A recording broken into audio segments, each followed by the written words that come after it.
Okay, this is called the Power Pocket Only Shadow Swing Drill. I might also put the term arm discipline in the drill name or the title somehow. I'll explain about that later. So all we're going to do is get our arm in the power pocket position, and we're going to keep it there when we coil, and then we're going to swing, and the elbow is going to open on its own. So you can get something like a 93% of your maximum power without even extending your elbow in the reach back, just keeping it bent. That's because nearly all of the power that you get from your reach back is because you are stretching your shoulder, scapular protraction, and that's stretching through your upper back, and through the upper back, that stretch is all connected into the twisting stretch you get from coiling. And since you're able to use all of that when you keep your elbow bent, you barely lose any power.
However, it does feel much more natural to extend the elbow during the reach back, and you can, feel a rhythm from it. But I think it's hugely distracting to a lot of people, and they never feel where you're supposed to feel the power in the stretch.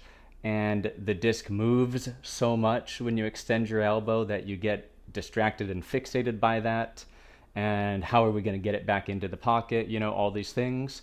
So it can be a huge distraction. And so doing something simplified like this can help you really feel and focus on the much more important parts of reaching back, coiling, and the pull through without that distraction. And we can also develop more discipline over your arm.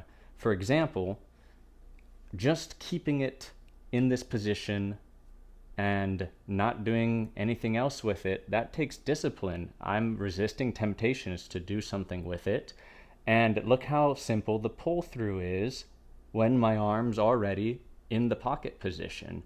What is even the pull through? There is no pull through. There's just uncoiling, twisting, and then the elbow swings open.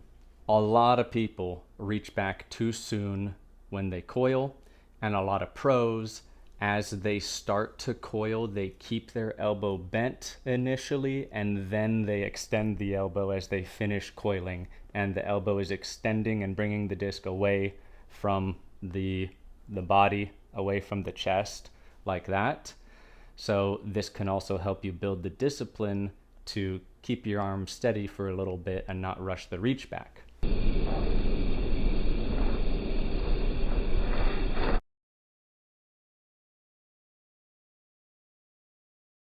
Getting into the setup position for this drill, you can grip the disc fully or not fully. It's not going to slip out very easily when you swing it like this in the briefcase position.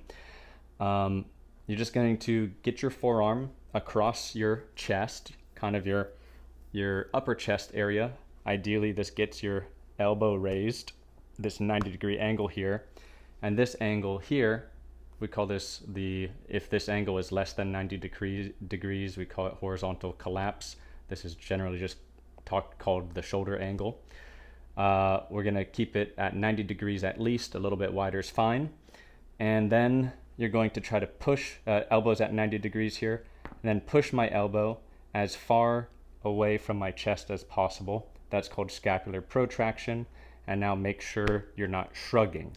And now this is the position that we're trying to maintain during the reach back, or basically just during coiling, and then try to maintain as we uncoil for the pull through, and then the elbow is going to swing open from there. If you don't know how to coil, I have a coiling mechanics video. I'll link in the description. It explains it in more detail than what I'm going to go in now. But basically, with the target this way, feet are perpendicular. They're 90 degrees away from the target. I'm going to just try to twist, freeze my arm in this position, and just try to twist my chest back. If the target where I'm trying to aim at is at 12 o'clock, I'm going to try to twist until my chest is facing 6 o'clock.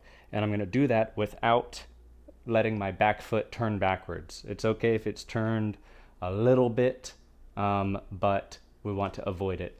Front foot, it's okay if it pivots like this. That's totally fine. And more important, the back foot. Some other coiling reminders: offset the feet just a little bit. Get kind of like a medium width stance here, a little bit wider than shoulders, and kind of sink into the hips, push your butt back, and then engage your abs so that you're not arching your back. This is like the hip hinge hyzer posture position. That's kind of more athletic feeling and good to practice and drill in. Now the scapular protraction part, pushing the elbow as far away from your chest as you can, that should naturally make you want to raise your elbow, because I can do scapular protraction here, but my elbow's not very far away from my chest. And so when I think get it away from my chest, I don't have to think lift my elbow up anymore. I have a whole video on scapular protractions and the many benefits of it. Did I say scapular protractions? Scapular protraction. And a second video, one of my most popular ones, my number one tip for the power pocket, which revolves around scapular protraction. Both of those linked in the description. Also in the description, Formero, if you want form reviews, public Discord server if you want to join that, and affiliate links for a tech disc. So first we're just going to focus on doing some slow ones, feeling like we're flowing, and listen for the whoosh to start happening. It doesn't really take that much speed really to start hearing a whoosh around here, that 10:30 to 11 o'clock if we were trying to throw towards 12 o'clock. And as you get warmed up and you're feeling the flow, just start increasing your rotational speed with your core, and listen for the whoosh to get louder. Favor doing a lot of those slower reps before you do the faster ones, and when you do the faster ones, make sure, especially when you do the faster ones, film yourself, do it in slow motion, and check to see if you're doing anything extra with your arm that is messing it up, other than just locking it in that position and letting the elbow swing open. So here's a pretty full checklist for getting into position. Feet slightly offset, slightly wider than shoulder width. Knees slightly bent, feel like you got some play in the system. Hips, sink into your hips, get your butt back. Feel like the weight of your butt is a little bit over behind your feet, and then make sure don't arch your lower back, engage your core. Now forearm across the chest, elbow bent 90 degrees, 90 degree shoulder angle. Forearm across the chest is internal shoulder rotation. Push the elbow as far away from your chest as possible. Make sure you're not shrugging. Get the offhand on the disc, and now just twist your chest back towards 6 o'clock. Make sure you didn't twist your back foot back, and make sure you didn't move anything in your arm. It's still in this position. Okay, we've verified everything. Now just rotate and let the elbow swing open. Just a note, people will be confused about this. This looks to a lot of people like rounding, like you're reaching back behind yourself, the disc is trapped. No, it's not. The disc is perfectly in front of my chest where it needs to be in the power pocket. Okay? Yeah, it looks like it's going, it is curving here from my rotation, but the only reason we're seeing that is because the elbow is already bent. If it wasn't already bent, then it would appear like it stays on this straight line. But the elbow, whether it's bent or not, is still making this arc motion from your coiling and uncoiling. So if the disc's in front of the chest, it's fine. It's not trapped behind you. Trapped behind you is when this angle here collapses and then the disc gets behind the rear shoulder. Now you start rotating and you're not in the power pocket, and so you can only come out and around from here. All right, so as you get more used to this shadow swing motion, you may even want to try it with some soft approach shots in the field as you're warming up, for example. Work that discipline into actually throwing a disc softly to start trying to break that, because once you start actually throwing the disc, you're gonna have all these temptations to do this other stuff with your arm that's gonna mess you up. So you can slowly try to break those bad habits down. Of course, you're not going to be able to hold it in briefcase the whole time now, so you might want to take it out of briefcase a certain amount, and maybe you can try it with a half briefcase, and maybe then you'll naturally turn out of that half briefcase at the end. Shot.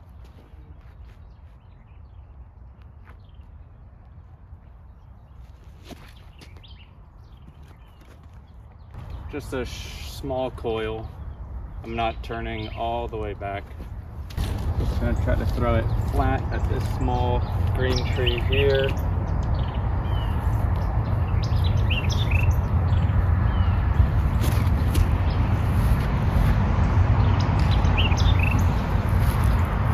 Now, you try to do a hyzer out wide. It's gonna feel, if I keep my arm up, it's gonna feel like I'm coming back and up from my coil, the tilting like this as I coil, and then it's gonna feel like I'm gonna come back to this level position and then tilting the shoulders the other way to get the upward spiking hyzer.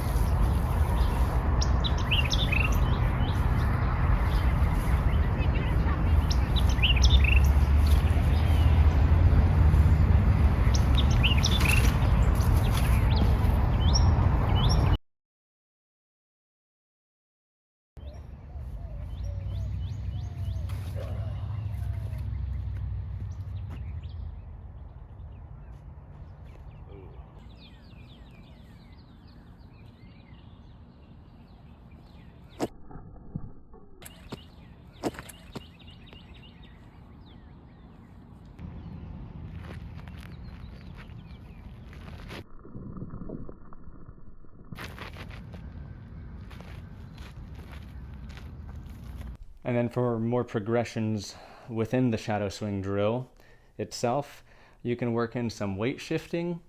And so with this weight shifting, I try to think about making it feel similar to my X step timing and weight shift. And so in the X step, typically you see pros don't start coiling until after the X step has landed and you're starting to come out of the X step like this, coiling, and then reaching back, and your weight shift is already coming forward out of the X step. So coiling with the weight shift forward. However, in the standstill, if you start coiling when you're shifting your weight forward, you get your weight on top of your front foot very quickly because it's kind of closer. So maybe you want to stretch it out a little bit, or we need to start coiling just a little bit sooner. So I like to kind of rock forward and then rock back, and as I'm getting to the end of rocking back, start to coil, and then as I start rocking forward, then I uncoil and think about extending this knee straight, back towards the back of the knee. And that is exactly aligned with this pelvis rotations, getting that jump started. And you can even start adding a one step into this if you want. I like to kind of push off my front foot like this and fall back onto it, and push off and start feeling this balance, and kind of pause for a moment here. And right as my weight is gonna start coming forward, then that's when I coil to simulate that timing of X step, weight coming forward and reaching out with the front foot coil. And you'll probably have to keep your offhand on the disc here to stop you from actually extending your elbow. So kind of like this. And you can also work on bracing, extra bracing, falling back onto your back foot.